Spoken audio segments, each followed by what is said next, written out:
तो फिर सासू को जब गुस्सा आता था तो बहू को पकड़ा देती थी, जाके पीसो।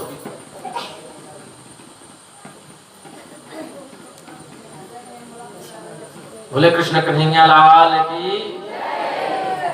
सासू अपना सारा गुस्सा उसी पे निकाल लेती थी। मैंने बताया ना सास किसको कहते हैं, जो बहू को चैन की सांस न लेने दे वही तो सास है। पर यहाँ नहीं, आप लोगों को नहीं कह रहे हैं, जहाँ कथा करते हैं वहां की बात हम नहीं करते हैं। बोलो राधे राधे। हम तो गंगा जी के उस पार की बात करते हैं। तो दोनों बहनें आटा पीसने गई पड़ोसी के घर में। बारिश हो रहा था, जोर जोर से बारिश, इतना पानी गिरा जैसे पैर फिसलने लगा। इतना बारिश हुआ, दोनों आटा पीसने लगी और बड़ी वाली पीस रही थी और छोटी वाली जो पीस रही थी, तो छोटी वाले का आदत थोड़ा वैसा था, वो चक्की चलाते और मुंह भी चलाती रहती थी। चक्की चला, वो जाता चलाते और थोड़ा सा निकाले और मुंह में राधे राधे।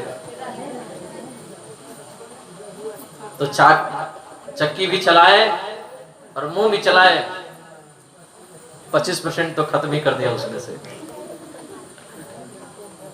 अब दोनों बहनें आटा लेकर के चली वहां से।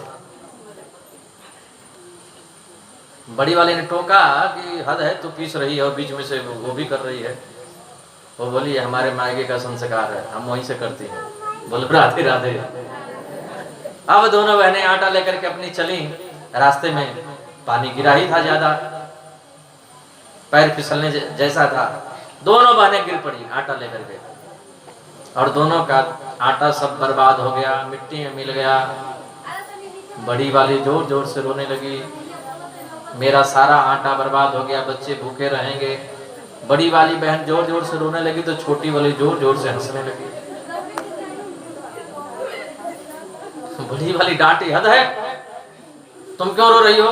बोले तुम क्यों हंस रही हो? बोले तुम रो रही हो इसलिए मैं हंस रही हूँ। क्यों? बोले तू कहती थी ना कि क्यों खा रही हो। अरे तेरा तो सारा का सारा बर्बाद हो गया, हम तो जितना खा लिए कम से कम उतना तो मिला। बोलो राधे राधे। तो जो यहाँ नहीं आ रहे हैं कथा में, उनका सारा का सारा बर्बाद हो गया। और आप लोग जो आए हैं, तो जितना भगवान का 7 दिन में नाम ले लिए कम से कम उतना तो हो गया। बोलो राधे राधे। लोग कहते हैं ना कि वहां जाने से क्या मिलेगा, हम घर बैठे ही सुनते हैं। घर बैठे थोड़ी राधे राधे बोलते होंगे, सुन तो लेते होंगे लेकिन राधे राधे नहीं बोलते होंगे। बोले कृष्ण कन्हैया लाल की। तो कन्हैया पढ़ने गए हैं, गुरु गृह पढ़ने गए जदुराई। अल्पकाल विद्या सब पाई। गुरुजी को दक्षिणा के रूप में उनके पुत्रों को लौटाया। आज महल की अटारिकाओं पर बैठ करके और मेरे प्रभु जब वृंदावन की ओर देखा, इतने में देवकी मैया देवकी रोटी में मक्खन रख करके और थाल में रख करके लेकर के आई। कन्हैया ने देखा माखन को देखते ही मेरे प्रभु रोने लगे, जोर जोर से रोने लगे। हिलकियों से रोने लगे। देवकी डर गई, क्या हुआ? बसदेव जी को भेजा। बसदेव ने भी कहा कि मुझे तो पता नहीं, बचपन मेरे साथ में बचपन में ये रहे नहीं, इनके स्वभाव से मैं परिचित हूं नहीं। उद्धव तुम पूछो ना आखिर हुआ क्या है। उद्धव जी गए, कन्हैया सच सच बताना।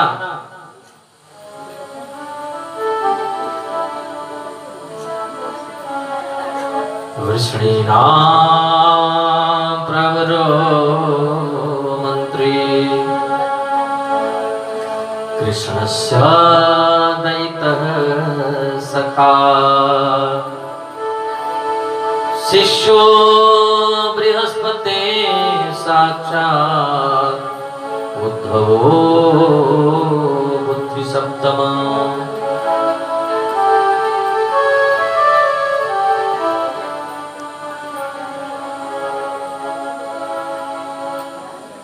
बृहस्पति के परम प्रिय शिष्य हैं महाराज उद्धव।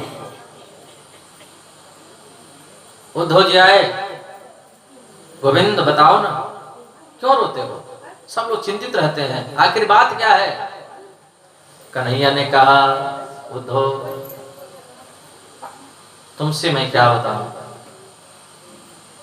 यहां तो धन दौलत बहुत है, सोने का खजाना है, पर मुझे मैया यशोदा की जो याद आती है, ब्रज गोपियों की जो याद आती है, उसके आगे सब फीका है।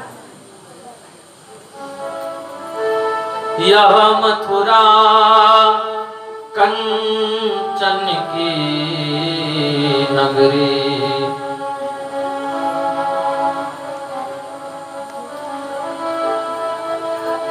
यह मथुरा कंचन की नगरी, मणिमकुता जेहि माही, पर जब ही सुरत आवत सुख की, जियो मगत उर्माही। ऊधो ब्रज मोहि बिसरत नाही, ऊधो ब्रज मोहि बिसरत नाही।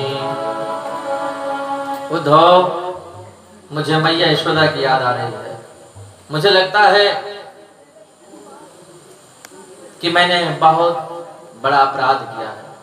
मैया से कहा, मैया मैं परसों आऊंगा। यदि मुझे परसों नहीं जाना था तो परसों का नाम क्यों लिया? तुम जाओ ना वृंदावन, जा करके मैया से कहना, मैया मेरी याद मत करो। मुझे लगता है कि मैया यशोदा मेरी याद करती है, इसलिए मुझे याद आ रही है। जाओ ना उद्धव। उद्धव ने कहा, ठीक है जाऊंगा, लेकिन 2 घंटे से ज्यादा मैं नहीं रुकूंगा। कन्हैया ने कहा, जाओ तो पहले 2 घंटे में आओ, क्योंकि 7 महीने के बाद आओगे, ये तो समय ही बताएगा। उद्धव जाने के लिए तैयार हुए। कन्हैया ने कहा, सुनो इधर आओ। क्या? बोलिए, हमारी काली कमरिया ओढ़ करके जाओ। क्यों? बोले तभी तुमसे ब्रजवासी बात करेंगे, नहीं तो बात नहीं करेंगे, तुम्हारी बात सुनेंगे ही नहीं। वो तो दिन रात रोते रहते हैं।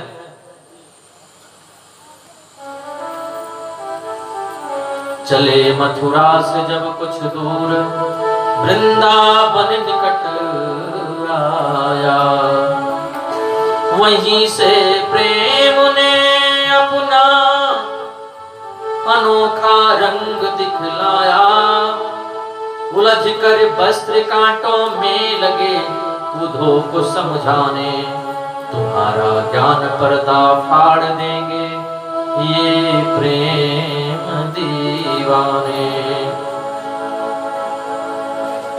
उद्धव जैसे ही चले, छोटे छोटे सखा कन्हैया के जो थे वो दूर से देखे कि कन्हैया आ रहा है, क्योंकि कन्हैया की काली कमरिया थी ना। दूर से देख करके समझ गए कन्हैया आ रहा है। सब सखा दौड़े, मेरा प्रभु, मेरा कन्हैया आ गया, मेरा गोविंद आ गया, मेरा लाला आ गया। एक छोटा, जो सबसे छोटा सखा था, वो तो रुठ करके बैठ गया। बोले मैं नहीं जाऊंगा उससे मिलने के लिए। करके गया था, मैं परसों आऊंगा, इतने दिन के बाद आ रहा है। जा करके झाड़ी में छुप गया। मैं उससे बातें नहीं करूंगा, पहले आ करके हमसे माफी मांगेगा, क्षमा याचना करेगा, फिर मैं उससे बातें करूंगा, नहीं तो नहीं करूंगा। सभी सखा दौड़ गए, दौड़ करके दूर चले गए। वो जो झाड़ी में जा करके छुप करके बैठा था, उससे रहा नहीं गया। वो भी दौड़ा, कन्हैया से बाद में रुक लूंगा, पहले चल करके बातें तो कर लूं। सब लोग दौड़ करके गए, जा करके देखा रथ में तो कन्हैया नहीं है। सब लोग निराश हो करके चले आए। उद्धव ने कहा, सुनिए मैं मथुरा से आया हूँ, यशोदा जी से मिलना है, नंद बाबा से मिलना है। कहाँ रहते हैं वो? ग्वाल बालों ने कहा, जिस दिन से कन्हैया छोड़ करके चले गए हैं उस दिन से नंद बाबा और यशोदा के महल का रास्ता बताने की जरूरत नहीं है। तो बोले ये जो पानी बह रहा है ना, ये पनारा, हाँ, इसी के किनारे किनारे किनारे किनारे चले जाओ। जहां से ये निकला है वही मैया यशोदा और नंद बाबा का महल है। ये पानी, ये कोई नदी नाला नहीं है। तो बोले ये जो जल है ना, ये पानी जो है ना बह रहा है, ये तो हजारों गोपियों के आंखों से, मैया यशोदा और नंद बाबा के आंखों से निकलने वाला जल ही है। उनके आंखों से जो पानी बह रहा है, निकल रहा है, वही ये सब बह रहा। बस इसी सारे सारे चले जाओ। उद्धव ने कहा बाप रे, मैं कहाँ चला आया। जैसे तैसे पहुंचे, यशोदा जी को जा करके देखा, बेहोश पड़ी हुई है। बोला उद्धव जी ने, मैं उद्धव मथुरा से संदेशा कृष्ण का लाया हूं। कन्हैया ने हमको भेजा है, मैया आपसे दो बातें करनी है। यशोदा जी ने कहा कौन है? कौन है भैया? अरे जरा धीरे से बोलो, धीरे से। क्यों? बोले हे भगवान, मेरा कन्हैया अभी पानी में सो रहा है। जैसे तैसे मैं उसको लोरी गा गा के सुलाई हूं, बहुत परेशान करता है, अभी जग जाएगा, धीरे बोलो। उद्धव ने कहा मैया कन्हैया तो मथुरा में है। मैया बोली नहीं, मेरा लाला पालने में सो रहा है। उद्धव ने कहा मुझे दर्शन कराओगी? जा करके यशोदा जी ने पालने में देखा, पालने में तो कुछ है ही नहीं। उद्धव, ये वही है पालना जिसमें मैं गोविंद को सुलाया करती थी। ये वही है आंगन जिस आंगन में मैं कन्हैया को उंगली पकड़ करके चलना सिखाया। उद्धव, एक दिन मैंने गोविंद को बेजन की रोटी पर माखन भर के दे दिया। ऊपर से उड़ता हुआ कौवा आया और माखन रोटी लेकर के चला गया। कन्हैया मचल गए, भैया मैं वही माखन रोटी लूंगा, चाहे भले ही मुझे कौवा से युद्ध करना क्यों न पड़े। भोरी भरे अति सोहत श्याम जो, तैसी बनी सिर चूनर चोटी। खेलत खात फिरे अंगना, पग पैजनी बाजत पीर कछोटी।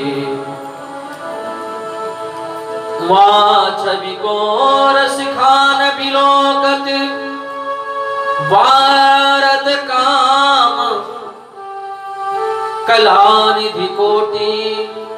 काग के भाग कहा कहिए, हरि हाथ सुले गयो माखन रोटी। उद्धव जी चरणों में गिर पड़े, मैया माफ कीजिए, मैं जो समझ रहा था वो आप नहीं हैं। नंद बाबा और यशोदा रात भर उद्धव से बातें करते रहे। सवेरा कब हो गया पता ही नहीं चला, बात करते करते। उद्धव ने कहा मुझे राधा रानी से मिलना है, ब्रज गोपियों से मिलना है। सीधे पहुंच गए निधिवन में। जा करके देखा हजारों गोपियां बैठी हुई हैं, राधा जी बीच में हैं, गोपियां घेर करके बैठी हैं। सब गोपियां अपनी अपनी स्वप्न की चर्चा करती हैं। आज मैंने स्वप्न में कन्हैया को देखा, आज मैं बंशी बजाते हुए देखा, आज यमुना के किनारे आए थे, हमसे बातें कर रहे थे, हमसे झगड़ा कर रहे थे, हमारे संग खेल रहे थे, हमारे घर माखन चुराने आए थे सपने में।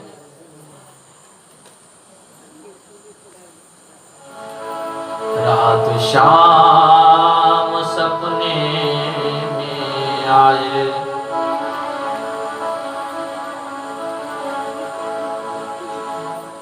सब लोग आपस में बातें कर रही थी, लेकिन राधा जी कुछ नहीं बोल रही थी, बिल्कुल शांत जैसे बैठी हुई थी। बस उनकी आंखों से अश्रु निकल रहे थे, कुछ बोल ही नहीं रही थी।